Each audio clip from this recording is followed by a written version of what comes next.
नमस्कार दोस्तों, मैं हूं आपका दोस्त और होस्ट आर के ठाकरे। दोस्तों, 1947 की आजादी के बाद भारत सरकार के सामने कई सारे चैलेंजेस थे कि इस आजाद भारत को आखिर कैसे डेवलप किया जाए। फिर चाहे वो डेवलपमेंट एजुकेशनली हो, इकोनॉमिकली हो, एग्रीकल्चरली हो, इंडस्ट्रियल, हेल्थ केयर या फिर ऑटोमोबाइल सेक्टर में हो। इन्हीं सबों में से एक चैलेंजेस ये भी था कि भारत को स्पेस टेक्नोलॉजी में कैसे डेवलप किया जाए। जहां पे चाइना, यूएसए और यूएसएसआर स्पेस टेक्नोलॉजी में अपनी एडल्ट्री साबित कर चुका था, वहीं पर भारत अपने एक नवजात अवस्था पे था। तो आखिर ऐसे कौन वो लोग थे जिनकी वजह से आज इंडिया सूरज तक पहुंचने की तैयारी में लगा हुआ है? ऐसे वो कौन महान साइंटिस्ट और पॉलिटिशियन थे जिनके वजह से भारत को स्पेस टेक्नोलॉजी में एक बेस, एक प्लेटफॉर्म तैयार करके दिया? बहुत ही इंटरेस्टिंग वीडियो हो दोस्तों, अंत तक जरूर बने रहिएगा।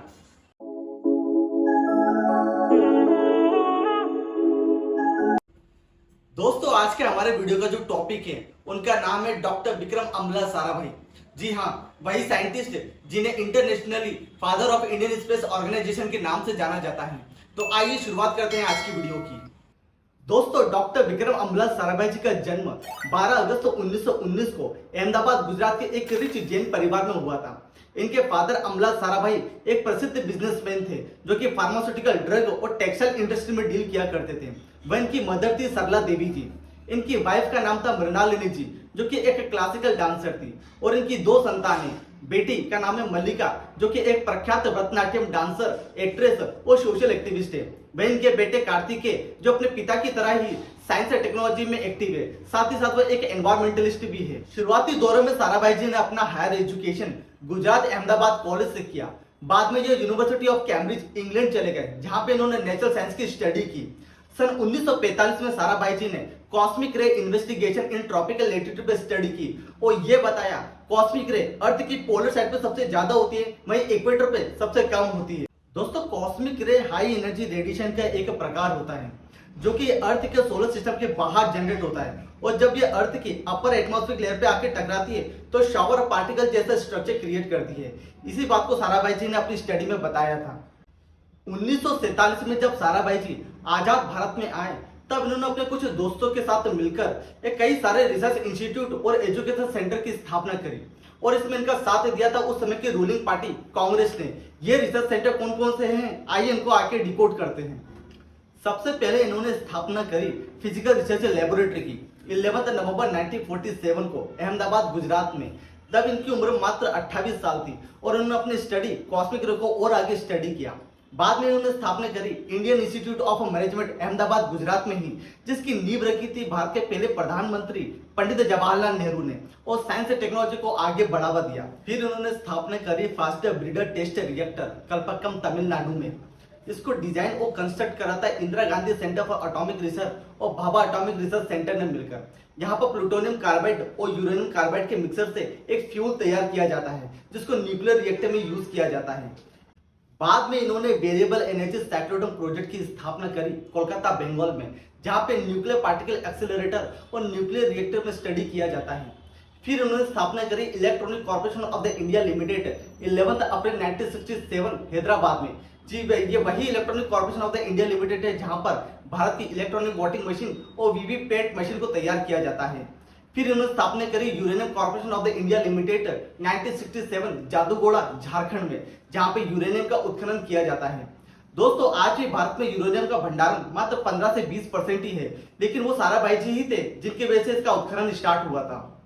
और कम्युनिटी साइंस सेंटर जैसे कई सारे वैल्यूएबल अचीवमेंट की स्थापना करके साराभाई जी ने भारत को एक नए आयाम पर ले गए।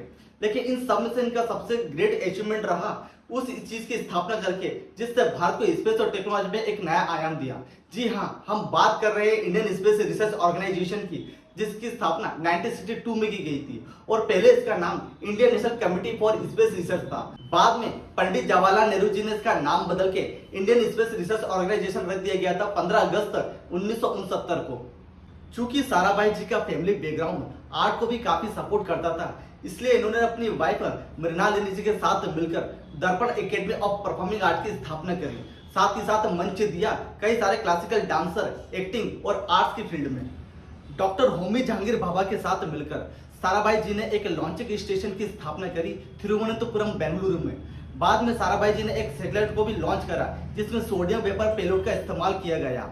इस एक्सपेरिमेंट ने साराभाई जी के लिए नासा के द्वार खोल दिए और नासा के साथ मिलकर साराभाई जी ने एक सैटेलाइट को लॉन्च करा जिसका नाम था site satellite instruction television experiment.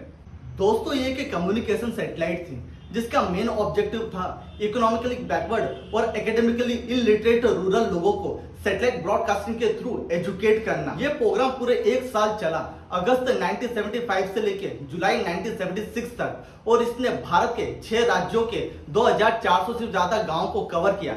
ये राज्य थे मध्य प्रदेश, राजस्थान, आंध्र प्रदेश, कर्नाटका, बिहार और उड़ीसा।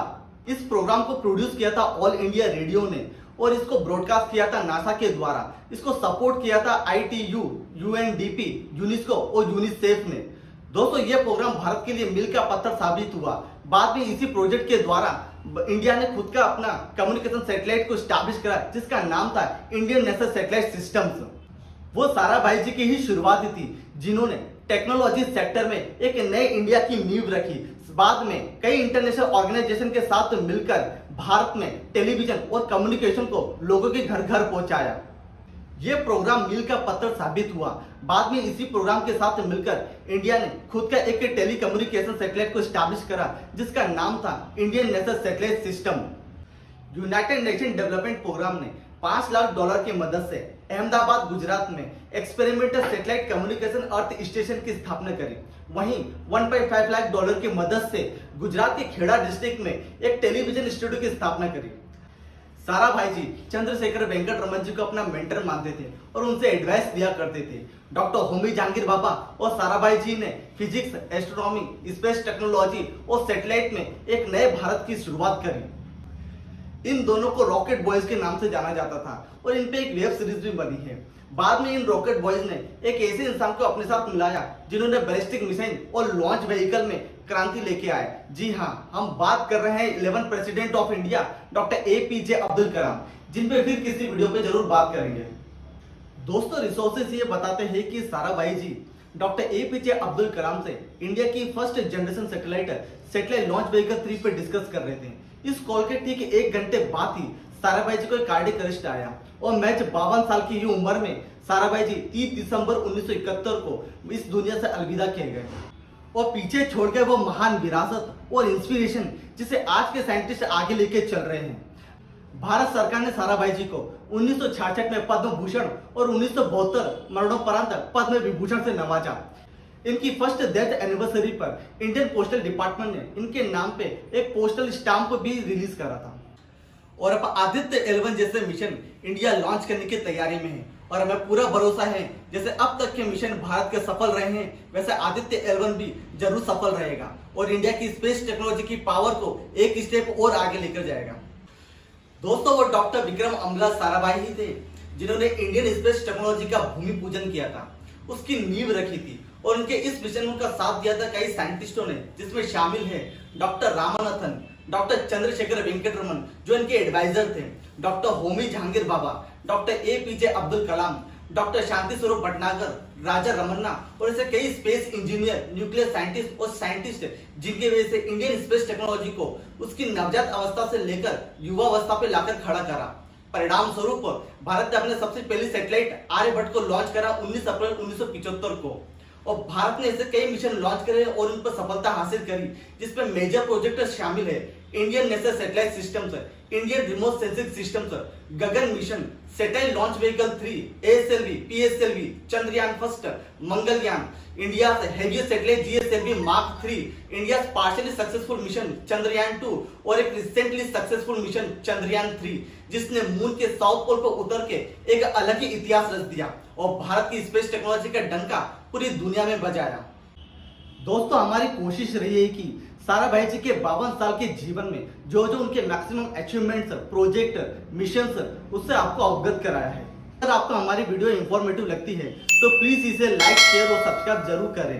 तब तक मैं आपका होस्ट RK ठाकरे आपसे विदा लेता हूं। अपने माता पिता का सम्मान करें, अपने घर के आसपास सफाई का बेहद ध्यान रखें because if individual is develop then society will automatically develop. जय हिंद, जय भारत।